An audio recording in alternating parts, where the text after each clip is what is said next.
Assalamualaikum warahmatullahi wabarakatuh. Kami dari kelompok 8, kami akan mempresentasikan hasil kerja kelompok kami dengan materi model desain pembelajaran yang beranggotakan 1. Andrian Maulana Hermanto, yang kedua saya sendiri Sinta Dwi Rahayu, dan yang terakhir Safira Nuri Cahyani. Saya akan menjelaskan model desain pembelajaran yang pertama, yaitu model CAM. Model CAM menurut Morrison, Ross dan CAM 2004, model desain sistem pembelajaran ini akan membantu pendidik sebagai perancang program atau kegiatan pembelajaran dalam memahami kerangka teori dengan lebih baik dan menerapkan teori tersebut untuk menciptakan aktivitas pembelajaran yang lebih efektif dan efisien. Dalam desain yang dikembangkan oleh CAM, tujuan pembelajaran bukanlah hal yang pertama yang harus ditentukan ketika menyusun perencanaan pembelajaran. Perencanaan pembelajaran dikembangkan mulai dari identifikasi masa pembelajaran, kemudian dilakukan analisis karakteristik siswa, analisis tugas, dilakukan penyusunan tujuan pembelajaran, pengurutan isi materi, pemilihan strategi pembelajaran yang tepat, membuat desain pesan, mengembangkan pembelajaran, dan yang terakhir adalah mengevaluasi instrumen. Adapun langkah-langkah model pembelajaran CAM antara lain: 1. Menentukan tujuan pembelajaran umum atau standar kompetensi dan kompetensi dasar. Dan yang kedua yaitu membuat analisis tentang karakteristik siswa. Dan yang ketiga yaitu menentukan tujuan pembelajaran khusus atau indikator. Keempat, menentukan materi atau bahan pelajaran yang sesuai dengan tujuan pembelajaran khusus. Kelima, menentukan penjajakan awal atau pre-assessment atau pretest. Keenam, menentukan strategi belajar mengajar dan sumber belajar yang sesuai. Dan yang ketujuh, koordinasi sarana penunjang yang diperlukan, meliputi biaya, fasilitas, peralatan, waktu, dan tenaga. Dan yang terakhir yaitu mengadakan evaluasi. Adapun komponen pokok pembelajaran CAM yaitu 1. Peserta didik. Peserta didik diantaranya siswa, mahasiswa, peserta pelatihan, dan seterusnya. Dan yang kedua yaitu tujuan pembelajaran. Setiap rumusan tujuan pembelajaran selalu dikembangkan berdasarkan kompetensi atau kinerja yang harus dimiliki oleh peserta didik jika ia selesai belajar. Yang ketiga yaitu metode. Metode terkait dengan strategi pembelajaran yang sebaiknya dirancang agar proses belajar mengajar berjalan mulus. Metode adalah cara-cara atau teknik yang dianggap jitu untuk menyampaikan materi ajar. Dan yang keempat yaitu penilaian. Konsep ini menganggap menilai hasil belajar peserta didik sangat penting. Indikator keberhasilan pencapaian suatu tujuan belajar dapat diamati dari penilaian hasil belajar ini.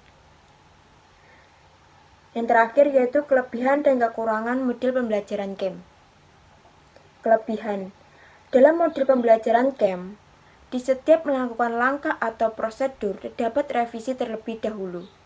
Gunanya untuk menuju ke tahap berikutnya. Tujuannya adalah apabila terdapat kekurangan atau kesalahan di tahap tersebut, dapat dilakukan perbaikan terlebih dahulu sebelum melangkah ke tahap berikutnya. Yang kedua yaitu kekurangan. Model pembelajaran Gerald CAM ini agak condong ke pembelajaran klasikal atau pembelajaran di kelas. Oleh karena itu, peran guru di sini mempunyai pengaruh yang besar karena dituntut dalam rangka program pengajaran, instrumen evaluasi, dan strategi pengajaran. Itulah yang dapat saya sampaikan mengenai model desain pembelajaran CAM. Untuk model desain pembelajaran selanjutnya akan disampaikan oleh teman saya, Safira Nuri Cahyani.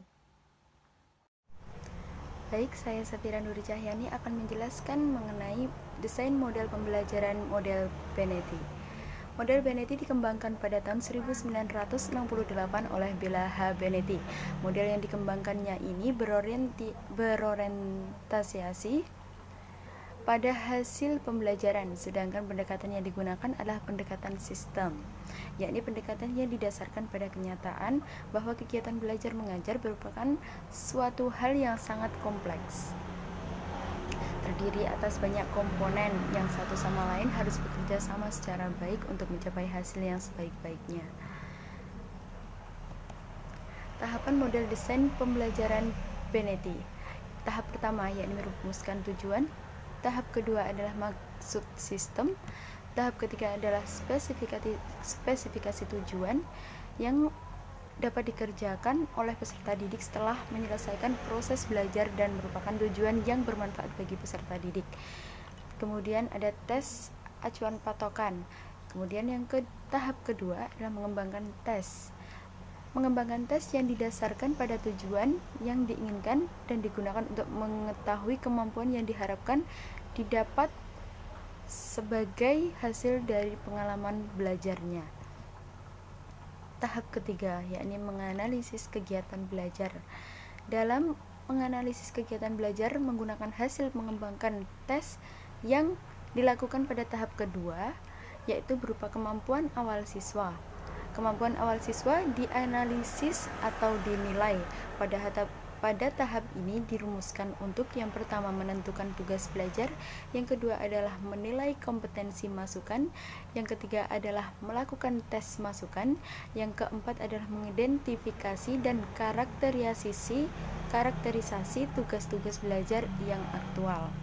Kemudian tahap yang keempat adalah mendesain sistem instruksional.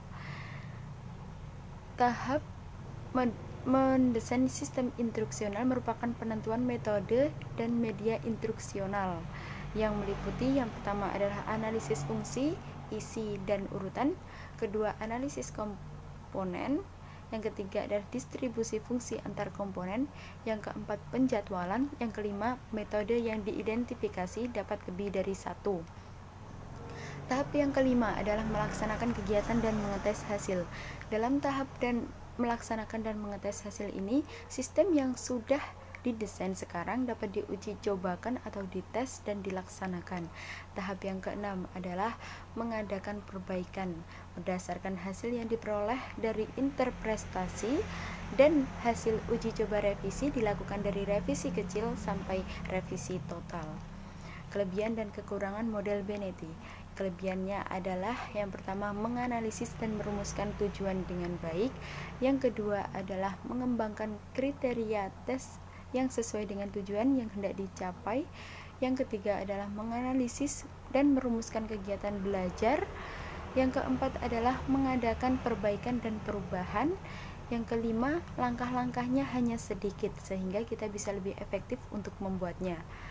Kemudian kelemahan yang dimiliki oleh model pembelajaran Benetti, yang pertama adalah sedikit langkah sehingga dikhawatirkan akan tidak efisien dalam pembelajarannya.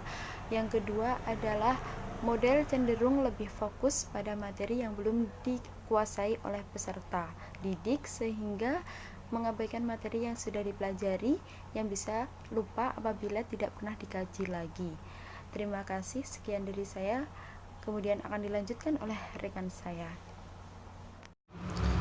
Ya, saya di sini akan menjelaskan tentang model PPSI. PPSI atau prosedur pengembangan sistem instruksional digunakan sebagai pendekatan dalam menyusun desain pembelajaran. PPSI sering atau sangat populer dan digunakan pada pelaksanaan kurikulum tahun 1975 untuk SD, SMP, dan SMA. Dan pada tahun 1976 digunakan di sekolah-sekolah kejuruan. PPSI merupakan langkah-langkah pengembangan dan pelaksanaan pengajaran sebagai suatu sistem untuk mencapai tujuan secara efisien dan efektif. Ya, untuk langkah-langkah PPSI, yang pertama merumuskan tujuan instruksional khusus, yang kedua menyusun alat evaluasi, untuk yang ketiga menentukan kegiatan belajar dan materi pelajaran, yang keempat merencanakan program kegiatan, dan yang kelima melaksanakan program. PPSI ada kelebihan dan kekurangan. Untuk kelebihannya yaitu satu, lebih tepat digunakan sebagai dasar untuk mengembangkan perangkat pembelajaran, bukan untuk mengembangkan sistem pembelajaran. Yang kedua, uraiannya tampak lebih lengkap dan sistematis. Untuk kekurangannya sendiri yaitu satu, bagi pendidikan memerlukan waktu dan tenaga serta pikiran yang lebih karena guru. Sekian video penjelasan tentang model desain pembelajaran dari kami. Bila ada tutur kata yang kurang berkenan, kami meminta maaf yang sebesar-besarnya. Terima kasih sudah menonton video ini, semoga bermanfaat. Wabillahi taufiq wal hidayah. Wassalamualaikum warahmatullahi wabarakatuh.